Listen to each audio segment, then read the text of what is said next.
welcome to Innovative Business Labs. Today we are going to have a demo on customer analysis and how we can boost the business using machine learning and artificial intelligence. So today he's going to cover on what is data science and what is the market about data science and who can learn data science and what involves in data science. And there are many questions in your mind saying that what is the difference between a data science, machine learning, artificial intelligence. There are so many terminologies being used across the industry, right? So he will be giving a clear picture on what it is on each of the topic. Okay, and then he will be going to explain about the main topic, the use case, the customer analysis, and how we can increase the business and how it will help the customer as well as the business owner by using this data science. So I'll be asking Aditya Joshi to take over, and then we can start the demo now, Aditya. So welcome, Aditya. So it is all yours now. All right, let's begin. Today we are going to talk about data science, definitely. Along with that, we'll also talk about a couple of applications, mainly in the area of customer analysis and how customer analysis is before I go further, I have a very deep request from the depth of my heart for everybody to please keep yourself on mute. For any communication, you can use the chat window. All right. From this point, if you have anything that you want to talk about, if you want to share any point of view, you can use the chat window. And if you have any questions anywhere in the session, I'll try my best to answer it if I see it on chat window. All right. So let's talk about who we are, what we do. We started our journey at Innomatics in year 2018. And within these 2 years, we have trained more than 1,500 people in the area of data science, along with many other courses. We have delivered 70 plus successful batches. And right now, there are 14 batches going on. And one very interesting thing is that more than 10% of our students are referred by existing alumni. That tells us that people have trust in us and they want to refer us for their friends and family. We have a lot of industry trainers. We have a paradigm of use case based learning. We have more than 200 use cases in different domains, in natural language processing, in customer segmentation, in banking, so that you really get to have a very nice practical feel of what you are learning. We cover more than 40 algorithms in machine learning and AI. That means when you're with us, be sure that we are going to take everything very thoroughly. And our program is well defined for non-IT professionals. So whatever your background is, don't worry, we are there with you. And we also provide internships. We'll talk about all these later. We are also IBM registered business partner. We offer certifications and badges from IBM. And we have been awarded by several media groups and rated as one of the best data science institutes. We also conduct plenty of meetups. For our students, we have Industry Connect, which means our students get to interact quite regularly with the people who are leading in the industry. They get to have a first-hand experience about what's happening right there, right now. We also conduct plenty of hackathons. So with these hackathons, when you are learning something, you are actually doing it with full effort, full intensity. Now, let's quickly have a top level overview about what we are going to talk about today. We'll have introduction to data science and artificial intelligence. After that, we will discuss a very interesting use case about how we helped an e-commerce company, which is one of the largest e-commerce companies active in India, to boost their business using data science. We'll have plenty of opportunities for Q&A, and long questions can go in the end of the session. Meanwhile, if you have any other questions which are related to the topic in question, feel free to use the chat window. There are a couple of very important rules. You have to be very active, very attentive through this session. And there you will definitely get some good learning within next 1 to 1.5 hours. One more thing, you have to be on the mute. There are some laptops or phone where if you have any alert or something, it might unmute you. In that case, please make sure that you're always on mute, otherwise it will become distracting for everybody. And along with that, feel free to use the chat window. All right, let's begin. Before we talk about data science, the most interesting word here is data. Where does data come from? So, what can we do with the data? These are the questions that we have to answer, right? When you are getting into data science. So, I want to take 1 minute. Keep your chat windows open. We'll have a lot of good interaction in this session. We'll have a lot of fun here. So, when you think about data science, what comes to your mind? Just write a couple of words there on the chat window. What do you think when you hear data science? Is it complex algorithms? Is it a good way to get a nice job? Feel free, use the chat window. Let's see. Wonderful Bhargav, great packages. Yeah, correct. Definitely, this is one of the biggest things everyone has in mind. Charan says visualization. Yes, definitely, visualization is one of the most important parts of data science. And Galaxy A7, I do not see your name. You say a good future. Definitely, it is. Ashok says pre-planning. Archana, interesting work to improve business. Definitely, that is the gist of it. Data analysis is related, not exactly, but it's very much related. Okay, so I'll try to sum it up in a nice and crisp manner. We have data. We have always had data, right? Ever since the computer started, we had punch cards, the traditional way of storing data. As far as you might remember, within our lifespan, we have seen how the kind of data has been transformed. In the beginning, all we had were our schools and colleges using Excel or other record keeping tools to have some data, and they would do a little bit of formula there. They would do pivot tables, get some analysis out of it. That is where we started. Right now, scenario has changed so much right in front of us within past 10 years. uh, Before that, we did not have Facebook. Anyone remembers Orkut? So Orkut was one of the social media platform which lot of people from our generation in India, especially at the time when mobile internet was picking up in India, it started, and it gave us a flexibility that every person, whether you have technical background or not, you will definitely be able to put some data on the internet. That was something which was called as Web 2.0. Okay, now, don't worry about this term. So the only idea was that anybody without any knowledge of HTML, CSS, like our parents or small kids, right now 4-year-old kid can write a comment on YouTube. This is interesting. Data has been explosively growing.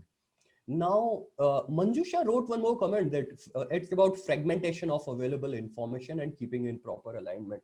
This is kind of there is hell lot of data, but what do we do out of it? Can we find some conclusion? Can we understand what's actually going on here? All of you who wrote something in comments, it's all related. Data processing, future prediction. Yes, definitely. So our purpose is first, when we say future prediction, what exactly do we want to predict? If we have answer to this question, then we can go back to our data and try to understand. If this seems to be a little abstract to you, don't worry. I'll tell you a couple of cases, very interesting cases where we actually had a lot of fun dealing with such future prediction. Let's go ahead and demystify a couple of other terms. You definitely, now that you are attending this webinar on a Saturday morning, you must have heard about these terms somewhere on the internet. You must have read some blog, or you must have gone through some material which was shared by Innomatics. What are these? So don't get confused whenever you hear anything like AI, deep learning. A lot of people say that, yeah, deep learning is very new. AI is the latest hot technology. To be honest, AI has been there since 1960s. Okay. what we study in data science today, data science is definitely a new term. No one had heard about it 10 years ago. But everything, the concepts, the ideas that we learn there, they started 30, 40 years ago. Most of algorithms have origin, including latest deep learning techniques. They started 20 years, 30 years ago. One of the biggest researchers in this area, Jan LeCun, had a paper on deep learning around 30 years ago, but it did not catch up. The problem was computers were at least 100 times slower than what we have today, right? Each one of us is carrying a supercomputer of that time in our pockets. Keep that in mind. So now let's talk about these individual terms. So AI is about any machine, any program, any app, or even a robot trying to imitate any task that a human being can do. It can be something as simple as uh, driving a car on a road, right? We have companies which have started with that idea. AI can be as much as in when you apply for a loan, then the bank goes through your application. There are people who try to understand your credit profile. The aim they have in their mind is to understand whether you will be able to pay back the loan or not. Same thing, can we train a computer to do that? That is AI. Now, I hope AI is clear, right? It's about solving the problems which humans are solving. Machine learning goes one step deeper into it. It's about, in AI, we had very sophisticated algorithms. Right now, a lot of people, actually, we do not have to care about those algorithms which were there 10 years ago. So, given a maze, you all have seen solved those puzzles which come on newspaper, right? You are given a maze, you have to find your way from entry, go through the circuit and exit at a point. Then we get stuck, we go back, we go from somewhere else. There are very sophisticated algorithms for that. Machine learning changes this paradigm a little bit. We say that instead of worrying about what a complex algorithm to build, let's make the algorithms a little simpler and feed the data. Now, instead of telling you a set of 1000 rules about if you are processing loan application, instead of saying that if the person has this much money, then you cannot approve the loan. Okay. Instead of that, I will share 500 profiles of the people who returned their loan amount in the right time and 500 applications who did not return loan money in the right time. So can you find your own patterns there? That is machine learning. Learning from data. Keep that in mind. Learning from data is machine learning. Then we talk about neural networks. This is one of the paradigms which totally changed the way we think about machine learning algorithms. Instead of going deeper into how to understand a loan application, we said, okay, we are sending all the parameters to your inputs, just like how think about how our brain thinks. We see something from our eyes, the data goes directly in, and internally something happens. What happens? We don't care. Something happens, and our brain gives an intuition. Yeah, this is your laptop screen. There is some webinar going on. If we can take that idea, make it very sophisticated, we can replicate something similar in our program. And it's not very difficult. That's the interesting part of it. To get started into deep learning, although yeah, a lot of people think that it is a very difficult concept. To get started, seriously, when I was getting into deep learning, I was actually trained around 8 years ago in all these areas.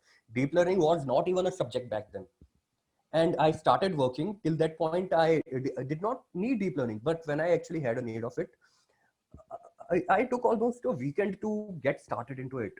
If you get right resources, if you get right people to tell you how to get started, these will become very easy. I hope at this point there is no question. If you have anything, keep putting on the chat. I'll keep answering as they come in. One question we have heard often is data science for me? So there has been a lot of debate everywhere on the internet uh, for example, in cities like Hyderabad, in Ameerpet, there is a lot of debate.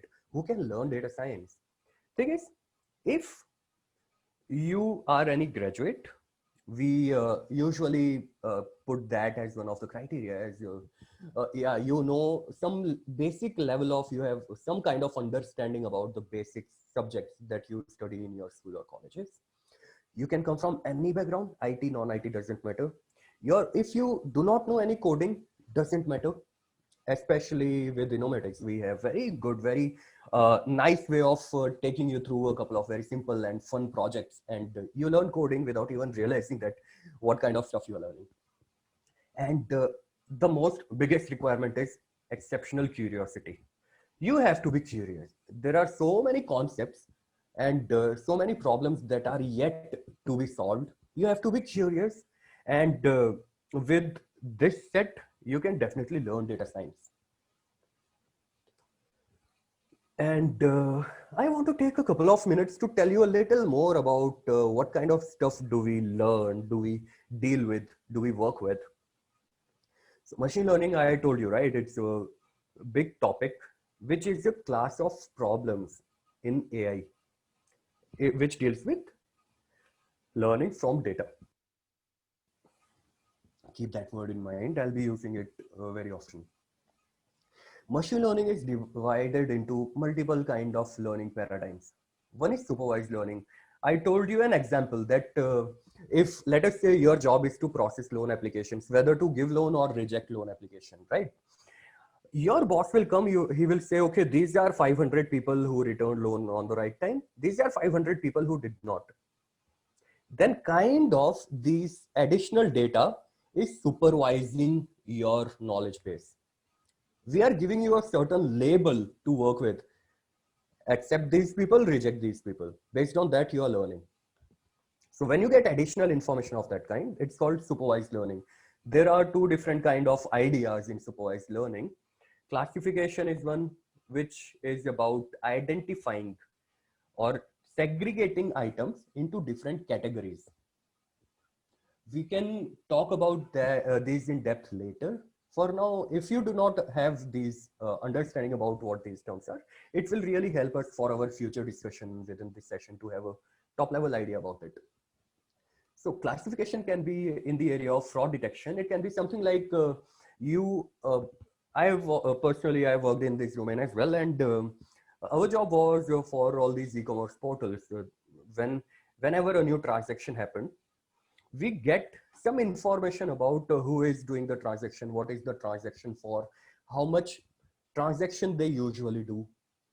If right now you are sitting in, let us say, Bangalore, and you do something online, and after 2 minutes, you are doing something from Hyderabad, there might be something going wrong.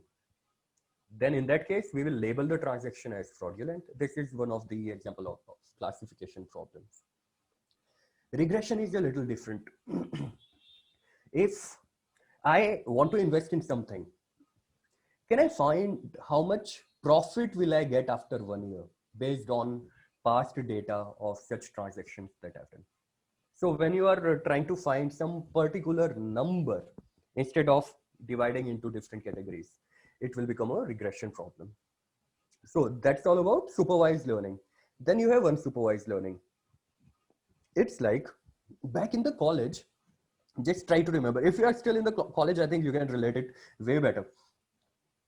In the college, all of a sudden, when people start, they enter the first day of the college, and then a lot of interactions happen. You talk to a lot of people.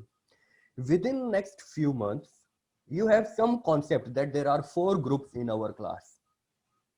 There is a group of toppers who only study, who don't do anything else. There is a group of people who just slack off, they do not care about studies, right? And based on that, we make our own conceptions about the distribution of people in the class. So yeah, nobody's telling you that these are toppers. Nobody's telling you these are people who really don't care about anything. So there is no supervision here. There are no external labels coming, but somehow we are aggregating. One very good practical example is when you open Google News, news.google.com, or you open Google News app on your phone, Google will say, okay, this is the headline. Something happened to some celebrity. And then there will be 5 other news articles related to that. How are we aggregating that information? This is done through a technique called clustering.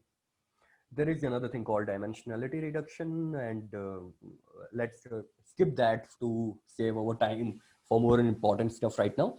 There is something called reinforcement learning, where instead of giving all the prior data in advance, we say that, okay, let's let the algorithm do what it wants. The robot is moving on the floor. When it bangs the wall, it will get a negative reinforcement. This is how we learn as humans. When you started to walk, you did not know that you can fall down from the stairs if you don't put your feet properly. But you fell down a couple of times. Everyone did. And then you got some reinforcement, additional knowledge. Can we make computers as smart as we are? That's the goal of machine learning. But for that, we use data instead of giving very sophisticated thousands of rules to an algorithm. Okay. So these are different kind of questions that we might ask. So some of you have told that data science is about analyzing the data for future, predicting future, keeping information in a proper alignment. Okay, yeah, all that is, I'm just trying to granularize it a little more for the people who did not answer it. So there are, just keep all these algorithms in mind. You do not have to remember anything right now, but later when we come back to it, it will become very simple. Don't worry if you don't understand anything here. So given a transaction, is it fraudulent or not? Should we let it happen or not? When you write something on social media, is it a spam or not? When you are dividing things into different categories, it's called classification. Anomaly detection is a bit different. By looking at how you deal with your credit card, how much how much money you spend. It might happen if you use your credit card a lot. At least when you use credit card for 5 years, at least once your transaction might be declined. It happens because the algorithm sees that, no, this is not how you usually spend money. Something might be going wrong. This is called anomaly detection. Then based on my past transaction information, all these banks, loan providers, they try to understand, okay, this year I have spent that much money, so next year how much might I spend? Then I'll get a call from my bank. Hey, do you want to increase the limit on your credit card? This is regression algorithm. The other example about segregating people in a class into different groups without additional information just by yourself is an example of clustering. Robot banging head into the wall is reinforcement. You see all these terms, which if you have not seen them before, now you are looking at them for the first time. They're not complex at all. Everything is totally related to what we have already been doing for 20 years, 30 years, 40 years. But we just have to make computers think like us. That's all what data science is about. There are a couple of questions. Do you need to be programmer as a data scientist? Usually, in most of the options, yes. So you will need programming to read the data, process it. All the time you will not get software to serve 100% of your needs. So usually the programming languages which are used in data science are Python, R, Julia, Java, and in some cases MATLAB as well. Do you need tools like Excel? The answer is mostly no. If you become expert in Excel, in advanced stuff like macros on pivot table, it might help. But if you do not know them, you don't have to worry about anything. There are many other ways. Even if you are learning Python, there is a tool called Pandas. If you learn it, it will immediately do more than half of the stuff which Excel can do. There is a question about probability. Yes, I will come back to it. It is kind of required. You do not have to become a total expert in probability, but having the idea will definitely help you understand the in-depth of the algorithm faster. Next one is the question I've heard the most often. Do I get a job easily after a course? The word easily here is also one of the questions, which is Java compulsory? Aditya, my namesake, no, Java is not compulsory. If you know Java, it can help in some situations, some. Like right now, I think the industry has totally shifted mostly towards Python. Java is not compulsory at all. In my team of 30 people right now, there are hardly how many? 3, 4 people who know Java. The rest of them are hardcore Python developers. So, a question about the job. The thing is, there are so many openings in the industry right now. Even I have a large circle of people who are senior data scientists or data science managers, and I keep hearing that they need people, but people with a perfect skill set are not there. You will get a job easily if you comprehend all the information you are given and then apply it using use case based learning. There are plenty of jobs, really. uh, this diagram gives you a top level of overview about what you might be learning, and we definitely start with one part is hands on, which starts with learning Python, and other part is understanding in depth of AI. In the middle you can see a couple of other tools that you might need. So the examples of the tools that you might need are MySQL, Tableau, which are used to read data, crunch it, present some reporting, visualizations, and all. There is a question from Narendra. I'll come back to it as soon as I finish this part. In the programming part, we deal with plenty of tools. We teach all these stuff like Python, Pandas, the NumPy, Matplotlib, SciPy, scikit-learn, all they will be required definitely. So apart from this tool part on the right, you have more of theory plus domain part. So we start with understanding machine learning, understanding statistics, probability, a little bit of it is covered because we are dealing with Bayesian algorithms as well. If you understand probability, you will understand what I mean by that. If you don't understand, don't worry, it will be covered anyways. Then we have stuff like deep learning. I gave you what an example of what it's about. Then there are domains like computer vision, natural language processing. When we talk about natural language processing, is about reading something which people have written and trying to make computers understand what we have written. I'll in this session we are going to talk about an example related to it. And I already told you, whatever domain you are from, whatever industry you're from, if already for more than 5 years, all these things have been happening with the help of data science. And I think there is no industry left where data is not, data science is, does not have a direct application. The question was, do we learn here about intuition, approachable algorithm? Narendra, yes, definitely. To understand the algorithm, you have to understand the intuition, you have to understand the math, you have to understand how to implement it, how to leverage it in actual use cases. We will cover all the aspects of the algorithms.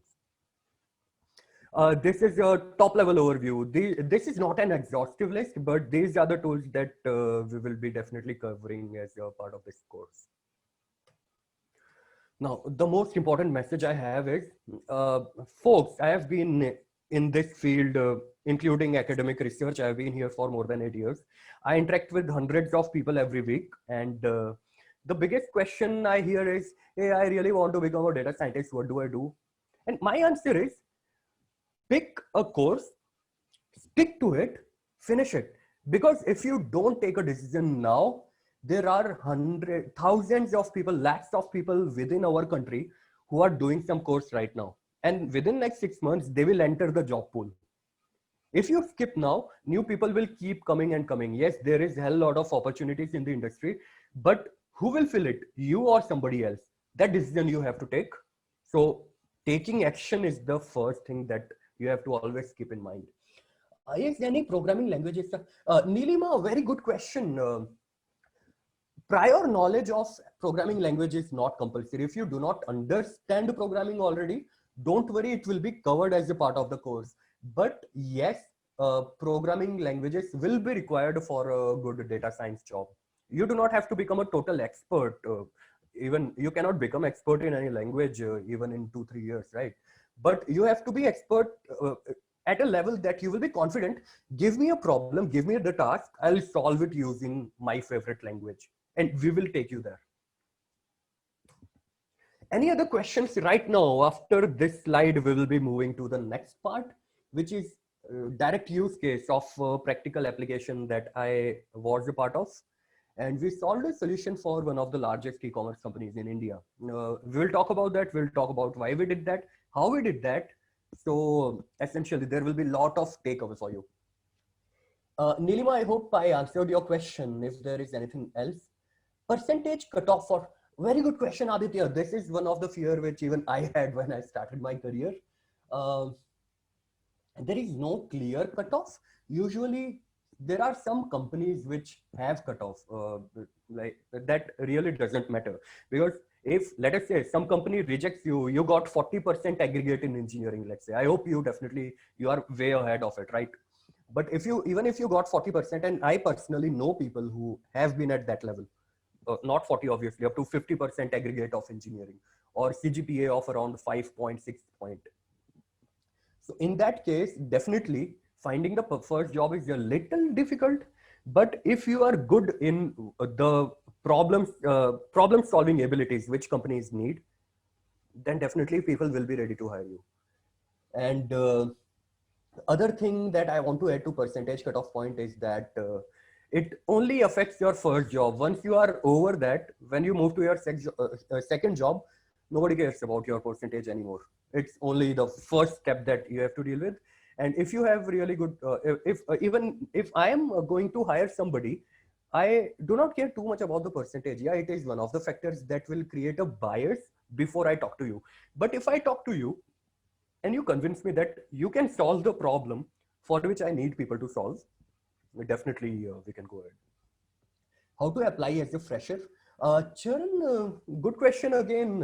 To apply as a fresher, you need a very good profile for that. Now, just try to understand, if you are hiring me, I am a fresher. Why will you hire me? I say, okay, I want to work as a data scientist. I am passionate about data scientists, but I don't know anything. Will you hire me? No. You will hire me if I say, okay, you have some particular problems, set of problems that you want to solve through some new people in your team. And I have solved such problems before. I know these 10 different things. I know these 50 algorithms in this area. I know this programming language and I am good at it. That should reflect on your resume. And at Innomatics, this is something very important for you to understand. Here we have this philosophy of use case based learning. When we are teaching algorithm, we tell you how that is directly applicable to actual real world use cases. If you have that mentality and if that shows up on your resume, definitely it will open doors for you. I hope I answered your question. If you have any follow-up question, you can keep adding, and I'll come back to it later. Let's go to the next section. So sentiment analysis. I know some of you have already read some articles online. You might have gone through some Medium articles towards data science or analytics video. So just type in the chat box. What do you think what sentiment analysis is about? Just 1 or 2 words are enough.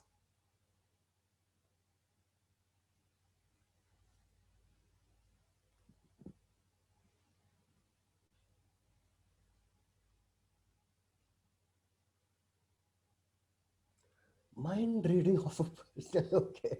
Review sentiments. Okay.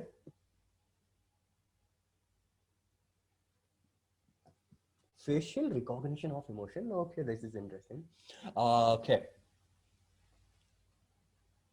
Judging the sentiment based on data. Okay. Vivek, let's look at all of your answers. Okay. Review sentiments. So first of all, we have to define what sentiment is. Okay.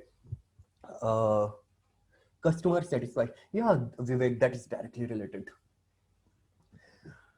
So sentiment primarily in the area of psychology, people have divided human emotions into 6 different categories of emotions. Okay. Under these 6 different categories, there are at least 4 or 5 different emotions. So there are 30 emotions or maybe more different schools of thoughts are there. So that is something about understanding human mind. Here, we are trying to make computers understand a person's sentiment, mainly in this particular use case, based on what they have written. So instead of 30 emotions, we shorten it down to top level understanding. We say that whether it is positive or negative, there are a couple of other points judging the sentiment based on data. Customer satisfied or unsatisfied, understanding customer questions. Okay. Ashok, I'll come back to your question later. Okay. So the idea is that we want to understand whether the customer is satisfied or unsatisfied. Whether, in summary, given a text, tell me whether it is positive or rather happy sounding, or negative, sad or angry, or neutral. Let's okay. So I hope I explained it crisply, right? Now we'll go a little deeper into it. So here we will try to understand this problem, why this is difficult. First of all, given a sentence, we have to tell whether it is positive, negative, or neutral. But when we do that, lot of us write reviews on social media. We write comments on pages of celebrities or politicians. We write comments to news articles. We write so many things which are public data.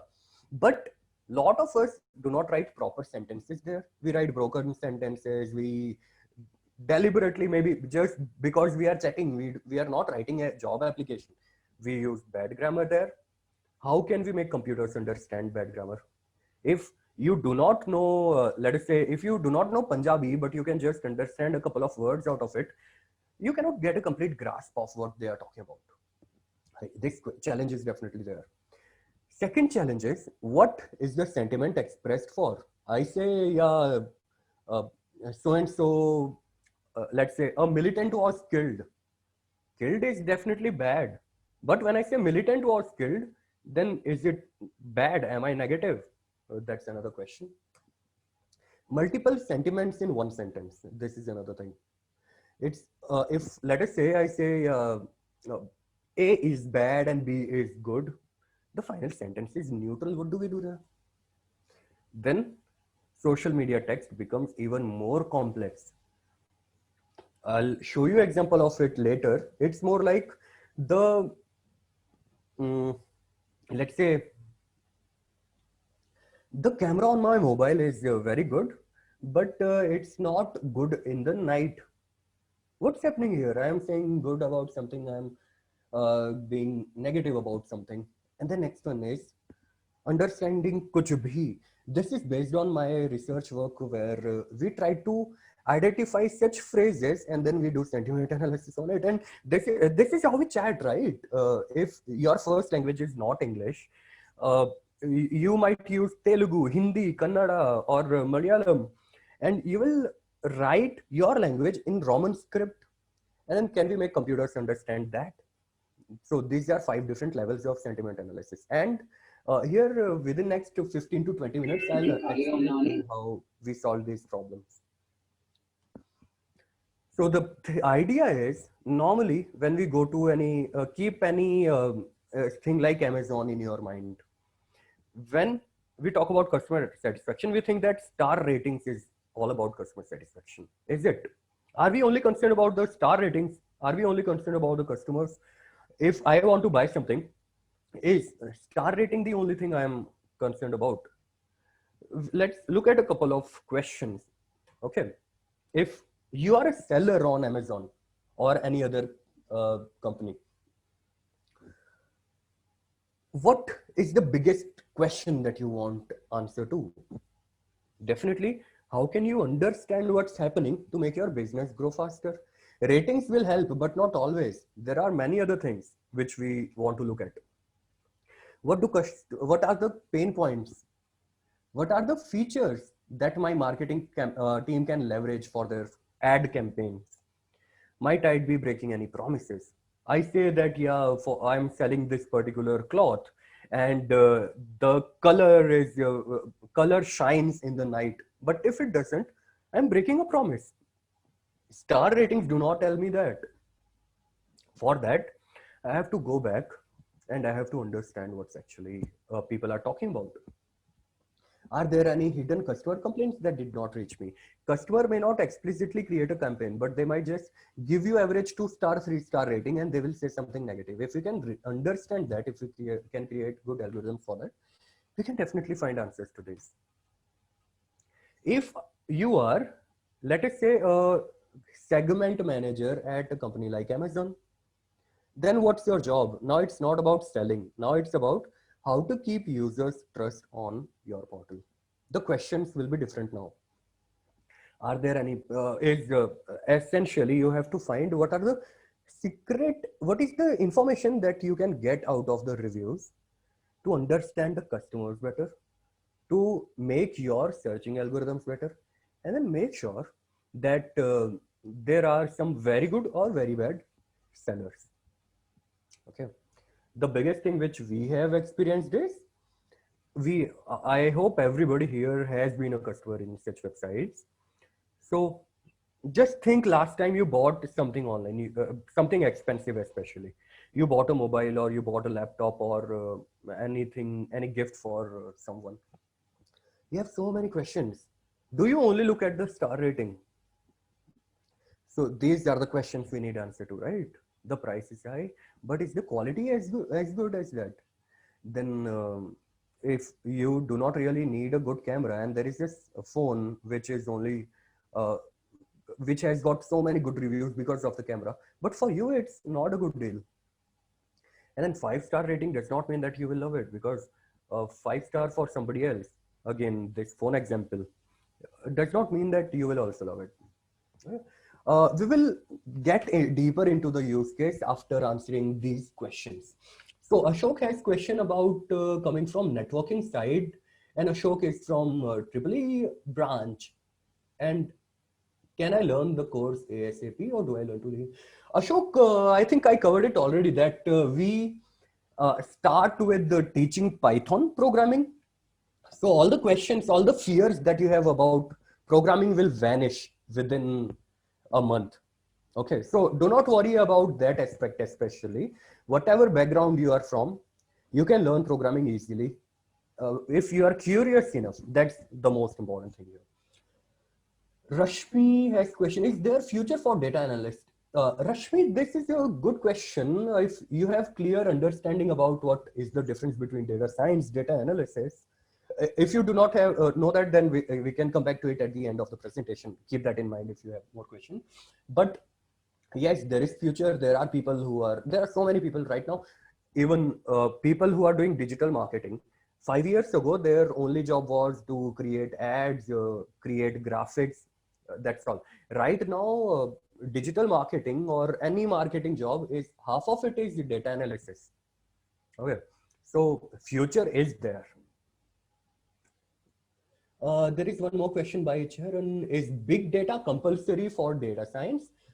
Big data is kind of helpful. So when we deal with data science, the roles are very much segregated. Everyone is, so if you are a data scientist, I'm a data scientist, it does not mean that we both know the same set of tools. Okay. So for example, in my current scenario, I have to read data from MongoDB, which comes from one of the things related to big data. But I'm not expert in MongoDB at all. But I'm, again, previously I gave an answer to some question related to programming like that. But I am confident that if I need some data for my machine learning or hardcore data science problem, I'm confident that I can use MongoDB, I can use Cassandra, I can use Hadoop to extract that data and do whatever I want. Although there is a different big data engineer role, it's a little different, and there you are more concerned about creating interfaces or creating data pipelines to store data, transform it, aggregate it, make sure that all of the servers are up all the time, queries do not take too long. That's a different set, but big data as within data science, it's not entirely compulsory, but it will help. Venu has a question that I am UG and currently working in non-technical healthcare. I'm curious. Great to have you here, Venu. And we already saw it, right? Whatever domain you are from, there is hell lot of data science happening there. If you want to stick to healthcare, We at Innomatics, we have so many use cases related to healthcare that you can create a complete resume out of those projects if you work hard on them. And there are, I have come across a lot of jobs even within Hyderabad, which are related to data science in healthcare. Okay. Ram Prasad has question about he has gone through many courses on this data science, but no one can confidently say we can deliver this course in 4 months because. So, Ram Prasad, this is a very subjective comment, and we can definitely talk about it in the end. The thing is, remember one thing when we talk about any programming or any skill, remember 10,000 hour rule. Okay, to become expert at, I hope some of you already know about it. To become expert at something, it takes 10,000 hours. But also remember 20-hour rule. To get started in something, when you start driving, if you drive or if you swim, when you start swimming, you cannot say that it takes 10,000 hours, so I do not want to swim. Just get into it. Within 10 days, you can start to swim. Within 10 days, you can drive a car or a bike, right? So it takes, uh, definitely it takes curiosity, it takes hard work. But if you have very good mentoring structure, if you have a well-defined curriculum, it is not hard. If you have any personal doubts about it, and if you really have serious questions that you may not be able to share here, we can definitely talk about it later. And you can reach out to Raghu or at Innomatics to discuss this in detail if you have any personal queries. Okay. Uh, Okay, so I just received a comment that voice is slow. There is one more question. I'm working in IT industry for 7 years. Uh, was this data science course suitable for to this time to continue? Uh, okay, all right. Very good question. If you are already in IT industry, you know some stuff related to programming, you know how to leverage libraries and all. In this course, definitely we are going to give heavy weightage on hardcore machine learning, hardcore use case applications. Uh, but again, this is something which I think Raghu can definitely answer later. Okay, we will talk about it in the end. Now let's continue with the use case that I'm presenting. Look at this sentence. It's a review from Zomato. I hope everybody uses Zomato here. Okay. The rooftop restaurant has a great ambience. We went there for a buffet team lunch. The veg starters were better than non-veg. Main course was just okay except for kali dal, which was extraordinary. The desserts were also good. Waiters were very polite and helpful. All right. Look at this. Is it positive or negative? We were talking about sentiment analysis. Can we have this question? Okay. Thanks. Thank you for that comment. Uh, Now, can we label a sentiment here? It's so complicated. The thing is, it's very positive about Kali Dal. It's saying that veg starters, dessert, waiters were good. Ambience main course were okay. They were also good. Non-veg starters were not good. Now, if what a star rating does not tell you is what's happening here. If I am a non-vegetarian lover, should I go to that restaurant? But if I love Kali Dal, then definitely I should, right? Can we find this information and can we present this summary either to the customer or to the restaurant owner so that now if I give this summary to the restaurant, they will understand, oh, there is something wrong. Maybe the cook who cooks non-veg food is not much skillful. We should do some business analysis and then try to rectify the problem, right? This is a big problem. There, almost in every industry, people are, even in healthcare, there was a question right now. In healthcare, in Hyderabad, Novartis, those of you who are from Hyderabad must have seen this Novartis building in high-tech city area near in Orbit Mall. This company had been rapidly hiring people who have healthcare or biotech or any background where they have some understanding about medicines and all, and they do review analysis on social media portals to understand the sentiments of people about the drugs, the medicines which Novartis creates. This is a totally different industry, but work is exactly the same. Now, look at these sentences. This is what star rating gives us, right? It's positive or negative. These are another examples. John Doe, Alice, and Bob Dylan are writing some reviews. But what does it tell us? Thing is, John tells us that ambience and atmosphere were great, food was not great. Alice tells us cart attendant was not good, right? That also tells us service is not good there. Can we find these things automatically? Yes, we can. So what we do is we divide the problem into multiple parts. We look at a sentence. We try to identify something we call as aspect term. Aspect can be any particular entity or attribute towards which a sentiment is being expressed. We divide it into different business categories. So for restaurant domain, we have these three primary categories. There, in a big restaurant chain, there are different managers who are responsible for these individual components. Okay. So now, instead of throwing all the information, I want to segregate this information, and then I want to find the sentiment polarity out of these. And now if I can, instead of one sentence, if I have 1 lakh sentences and I can do the same, I can give very solid actionable advice to our managers of the restaurant. Same thing we did for e-commerce portal, where instead of restaurant review, you have product reviews. And then we can immediately tell the seller, hey, the packaging of your item is not good. Everything else is okay. But if the package gets delivered on a rainy day, it can spoil. So maybe you can take action on it. Again, like every data science problem, we can go a little deeper into it. Think about it. Aspect here, the examples were very simple. Decoration, service, staff, dessert. But there can be aspect like this. Kali dal, 2-word aspect. Chicken pizza with mushroom toppings. They are not two different items. This is one single item. Next one is even more complex. In implicit aspects, you saw very crowded. What is very crowded? Can we find that? Yes, the solution which we presented can do. So we had a couple of very simple solutions to this. We tried expanding our vocabulary to get a clear understanding. We tried grammatical structure understanding, syntactic analysis to understand what's happening there. And then from that, we went to semantics. The final solution that we had used something called as conditional random fields, which is one of the algorithms in NLP. And we did sequence labeling from it.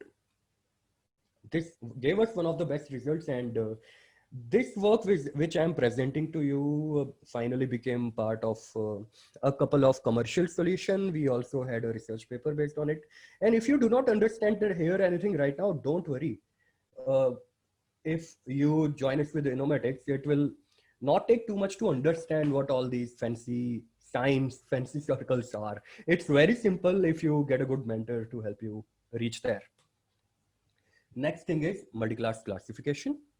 And definitely this is another level of problem in classification. By now, you must understand what classification is. So we say that, okay, if we know the aspect, can we classify it? This is also very simple. For sentiment, we had another set of, instead of using one algorithm, we tried to combine algorithms in a very intelligent way, and we found a good solution to it. We built it as a commercial system, and then although this started as an academic project, but later on it became a value solution. Now, okay. So the point is that where we end? Then we started looking at more social media, especially Facebook comments. The problem was the examples we saw there were like this. ऐसा PM ना हुआ है और ना ही होगा. So this probably is positive about the prime minister towards whom this sentiment is being expressed. But how can our algorithm understand it? Next one is very negative about the person, two people fighting in comment section. Next one is very positive about an Indian celebrity who is referred as Bhai. So the algorithms which were being used traditionally did not have any solution to this. So we, our team kind of created one of the first solution to this problem. And there were a lot of challenges, like the same word can be expressed in so many different variations. The sentence can be written in different styles in most of Indian languages, and it will still mean the same. A lot of commercial NLP solutions do not have any solution for that. We used an innovative idea. This is from back in year 2016. We combined different ideas from deep learning, and then this all what you see here also became one of the first research papers in this particular area. And the interesting part is the crux of this algorithm was created in 2 days. Rest of all are wrappers above it. And I know this might look a little bit confusing, but if you are getting a deep learning course with us, then it will become very simple and straightforward. And I can show you an example of this in code within 50 lines of code. And this is what we finally had. So no, don't worry about what you are seeing here. The only thing is white color means that these characters are important. So keep calm, Salman bhai, always with we are all we always with you. Always spelling is wrong. We are always the grammatical structure is wrong. But we found that this section and then this section rocked. There is no such word, but this kind of means something, right? This is important. I love the words are combined, but our algorithm learned that this OVE part might be important in this sentence. And then we finally gave some sentiment on it. Now, one little thing I said was that we can do this in very small, very few lines of code. This is true. And I'm just going to take you through a very simple demo which I have prepared. Meanwhile, if you have any questions, keep putting on the chat. If you just want to have a look, you do not have to totally understand what's happening here. Just look at how simple these things are. This is Jupyter Notebook in Python. It is covered very early in the course here at Innovatics. I'm trying to import some libraries. I'm trying to leverage some existing solutions in Python which are related to data processing. I read a file called sample movie reviews. The file is simple here. Okay, let's look what learning from data, right? This is what I've been saying for past 1 hour. But what does it mean? Some people collected reviews from movie rating websites. And then for every sentence, they said whether it was positive or negative.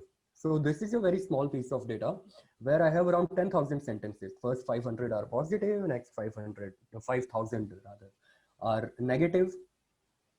So these are the sentences. The only entertainment you will derive from this choppy and fluffy affair will be from unintentional giggles.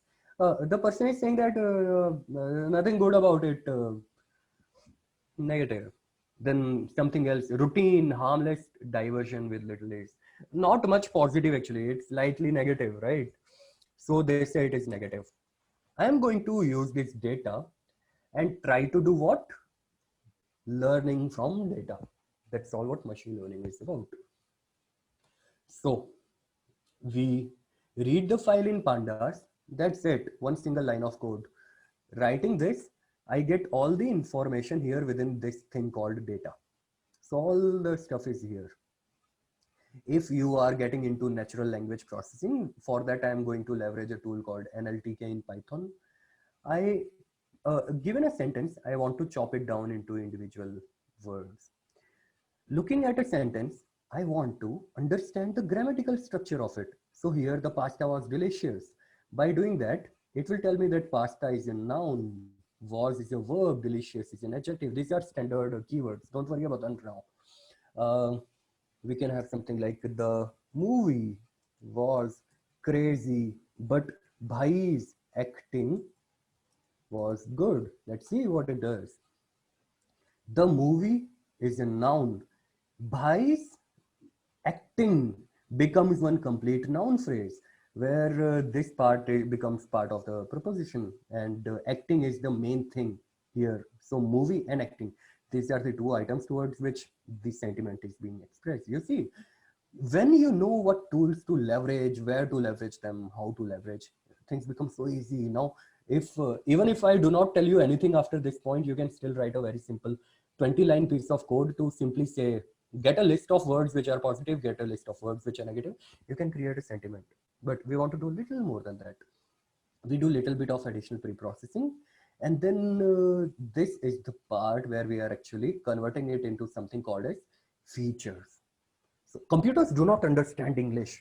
Whatever level we reach in terms of intelligence, Who's this Jupyter code and dataset? Yeah, sure, Charan. I'll share this with Raghu. He will tell you how to get it later.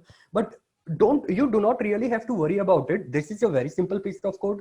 You can pick it up, use it anywhere, but that's not my intention behind it. My intention is to show you how simple these things are once you just understand what to use and where to use it. That's all. And at Innomatics, we have hundreds of use cases where you can write such simple programs. You will definitely, to have a solid resume, to have a solid profile, you will have to create very good solutions to common problems. And this can definitely be one of them. So we get this, when we get the data, when we get the reviews, we want to uh, convert it into numbers because computers do not understand English. For that, there is something called as feature extraction. For that, 3 lines of code, nothing else. 3 lines additional to make them better, nothing else. And ultimately, what I did was I used another library called scikit-learn. And then here, I simply tell an algorithm called multinomial naive Bayes. Why we use this algorithm, not any others? Again, this is something which that intuition comes through one practice, second through a good set of mentors, and that's what we are offering here. Multinomial naive Bayes is very helpful when you have a lot of smaller sentences and very simple polarity labels. I'm telling my algorithm without getting deeper into it. I'm telling my algorithm that, okay, read this data, crunch it, and then get something out of it.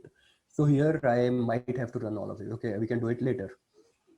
So what happens is here, whatever you saw here, all this actually can be just crunched it into this small piece of code. These are hardly 20, 30 lines of code. Here you have sentiment analysis project in 20 lines. Okay, and now here let's get another sentence. So can anybody share a sentence? Just use your chat window, write a sentence for which we want to find a sentiment. Here 1 will in the output will mean positive, 0 will mean negative. Okay, so just write a sentence, something simple like this, and we will find what sentiment our algorithm predicts for it.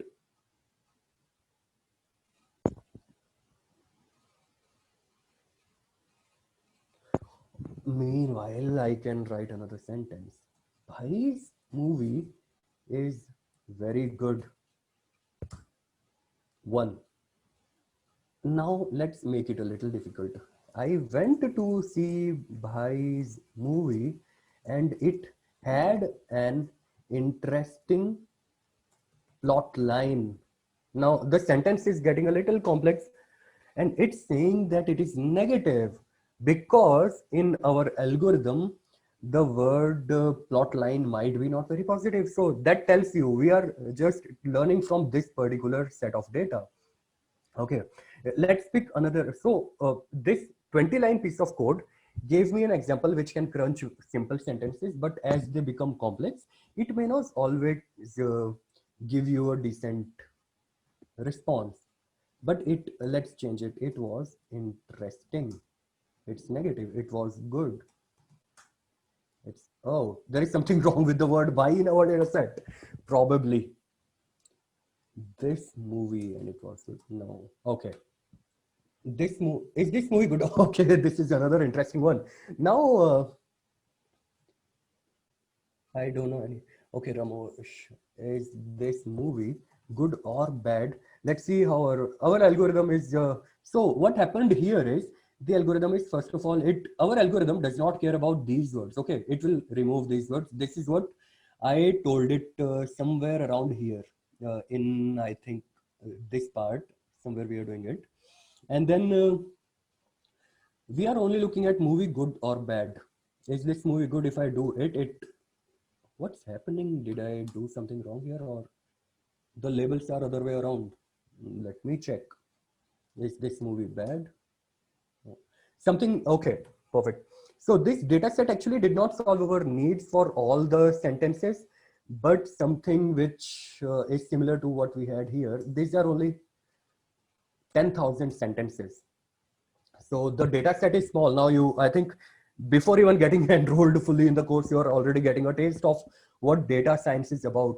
If we have a very solid data set, in practical examples, we have lakhs of such sentences. Here we have 10,000. So we are not able to understand things from the perspective how we Indian people write such sentences. Okay. So for this sentence, it's giving it positive. So some movie offers Take Care of My Cat is movie offers a refreshingly different slice of Asian cinema. It told it is positive. So that's a very simple demo about if you can get a good data set, maybe larger than this. These simply 20 lines of code where actually these are import statements. In actual code is happening only here. 10 lines of code, you have such system ready. Just imagine if within 10 minutes of time, 10 lines of code, you can do something like this. How much can you accomplish if you are given maybe a couple of months and you write a big project? So that's the gist of this presentation. Any other questions? Let's take any personal questions or any curiosity, any confusions you have about the course. So Ramesh has questions, sir. Don't know anything about coding. Yeah, Ramesh, that's right. This coding portion which I just shared, it was only to show you how simple the things can be if you come from that kind of mindset. So if you do not know anything about coding, don't worry. Coding will be very nicely covered in the course. And yeah, definitely coding is required for most of the data science jobs, at least here in India. Uh, there was some other question of some time back. Okay, Kaniz, do you have any other question? You posted a comment saying, can we have this question answering afterwards? Okay, all right, fine.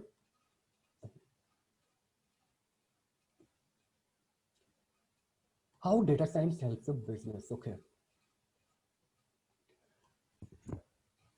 Do you mean large corporates or small businesses? I'll give answer accordingly. Aditya, meanwhile, you can rectify your question and make it a little more precise so that I can answer it better. Meanwhile, I'll answer this question by Ashok. Okay, small and fine. We'll talk about it. Ashok, first I'll answer you. What is big data? Big data word also, this is not a very technical term. Big data is a fancy term which came up around 10 years ago. Again, things are not new, keep that in mind. Hadoop and all, when they became very popular and people realized, all the businesses across the world, enterprises realized that there is a hell lot of data compared to 10 years ago when we could not write any product reviews. People can write so much without having any technical expertise.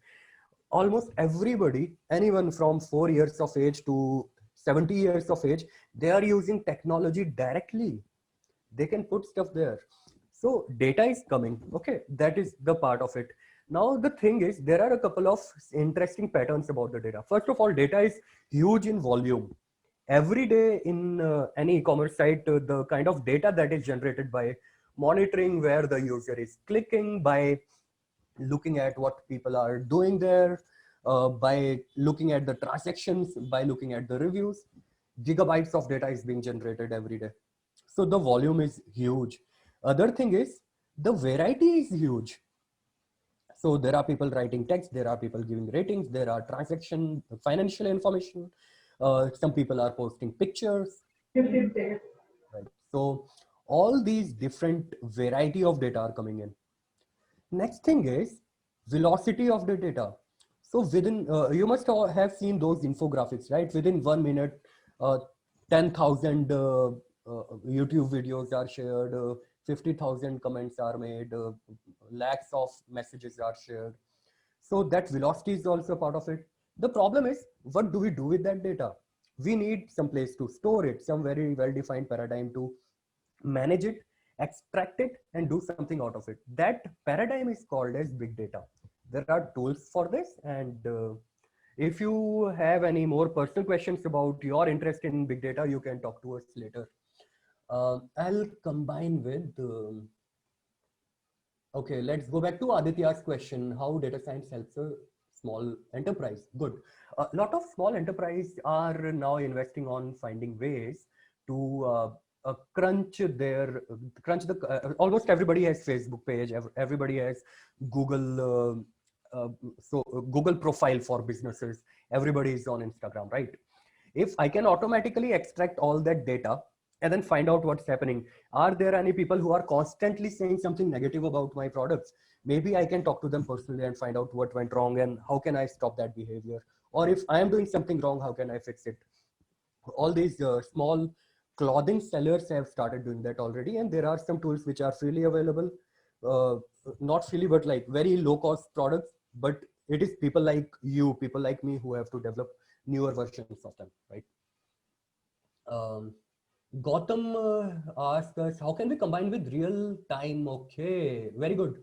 Um, if you are working with a company which has a partnership with Amazon, for example, we had a partnership with another e-commerce firm. We could get the stream of reviews that were happening there through an API. If you do not know what an API is, don't worry. There is a very simple way for programs to interact with each other. Okay, software to interact with each other. So they had created that. Otherwise, there are companies which are built by creating web scrapers. For web scraping, there is a project which you will be doing early on with Innomatics.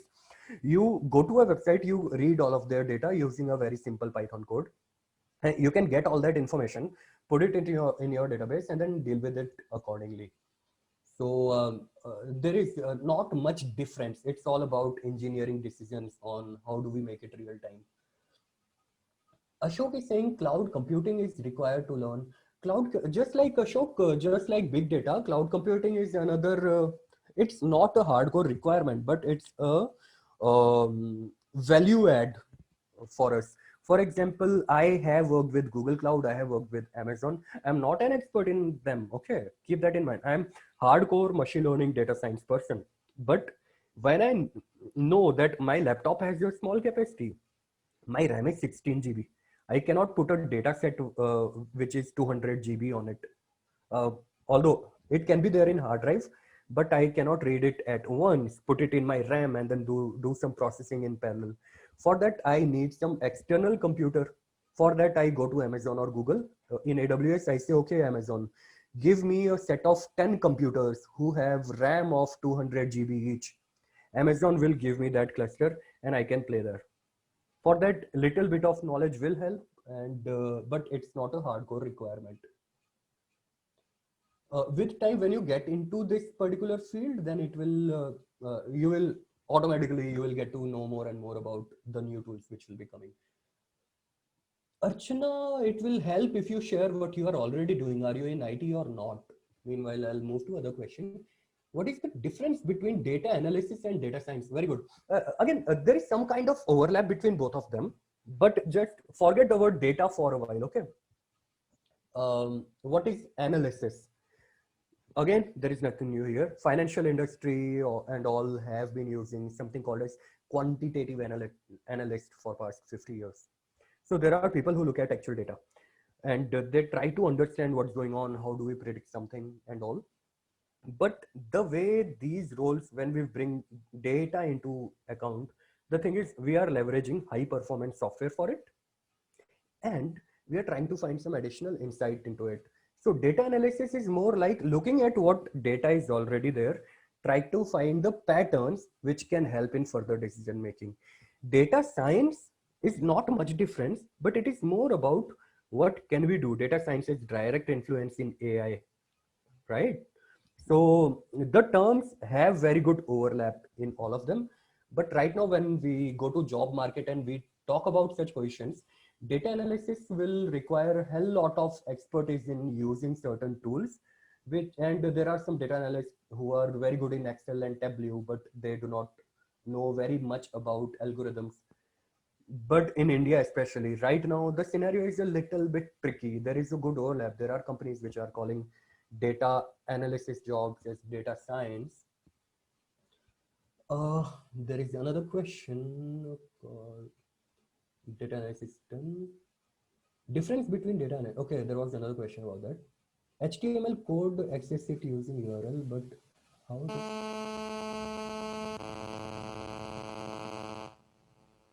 Okay. Archana is from mainframes industry, infrastructure side, okay.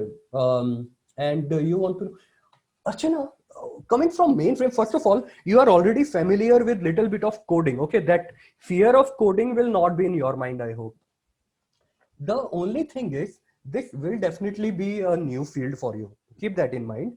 It will be a new field, but that fear of coding will not be there. So it will be you will be very quick to grasp all the concepts that you study in Python. Using libraries will be very easy for you.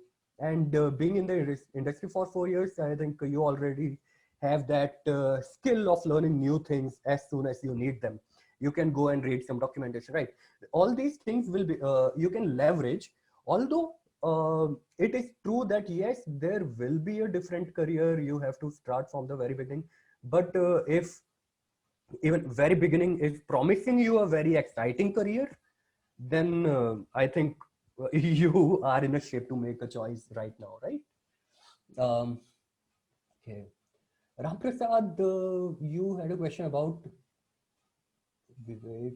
What topic? Okay. So I'll answer Ramprasad question. HTML code, we can access it using URL. How this ML and AI deploy. Okay. Deployment is another thing in itself. I had a diagram about it here. Where is it? Yeah, this one. This is a top level overview about this system, how we deployed it. Keep in mind, one single piece of code is not deployed, right, in large projects. Although there are if you are working on a personal project, you can pack everything together in a single thing. Although in larger applications, we have hundreds or even thousands of something we call as microservices. This is a new trend in engineering, where each component has one responsibility, and each one has to be dealt differently. What we have to take care of is how they interact with each other. So this part becomes very interesting there. How they interact with each other. If we can create an API, API is again, if you do not know it, API is how two programs talk to each other. If we can do that, whatever I am doing here, how I am porting it, how I am deploying it won't matter. Although definitely this Docker AWS kind of combination is popular right now in most of the applications. Okay. Then we have a question from Vivek. Who are top hires for data scientists, and why would a company prefer to hire a certified data scientist over someone? Vivek, the thing is, companies actually don't care too much about what degree you have or what kind of certificate you have. Keep that this thing in mind. Certificate is a door opener, degree is a door opener. If you are from, let us say, IIT Bombay, you have got BTech plus MTech plus PhD from there, it does not mean you are awesome at everything, right? But it will make sure that when you apply to a company, whatever company it is, they will think, yeah, let us talk to that person. Same thing when, if you are not from BTech background or MTech background, then whatever background you have, if you instead get some really good solid certification, then it will again do the same thing for you. It will open doors for you if otherwise your degree was not doing it for you. However, in India, it's very important that at least a bachelor degree, not necessarily in CS, but a bachelor degree will be required. And who are top hires for data scientists? Go to LinkedIn, go to job section, and just type in data science jobs in Hyderabad, Bangalore, or wherever you are from. There are tons of jobs. And even I told you in the very beginning, I have a lot of connections who are hiring right now. The problem is there is so much demand, but there are people, the people who are coming in are not ready for that kind of work, because they are coming from a totally bookish kind of study background. And in India, if you can talk about any company in Google in Hyderabad has been always been hiring for the past 5 years. They have constantly been hiring software engineer in ML particular job. This Google Pay team started a couple of years ago, and they hired so many people here. Amazon, Microsoft, they are rapidly increasing their workforce. Geo, uh, I hope you know how rapidly Geo is growing. Geo has hired so many people in the past 6 months. During this lockdown time, they have hired thousands of people. and even demand has been there for a long time. And I hope I answered your question. If you have any other uh, add-on questions, keep adding. We have a few. We do not have too much time. I can take a couple of other questions.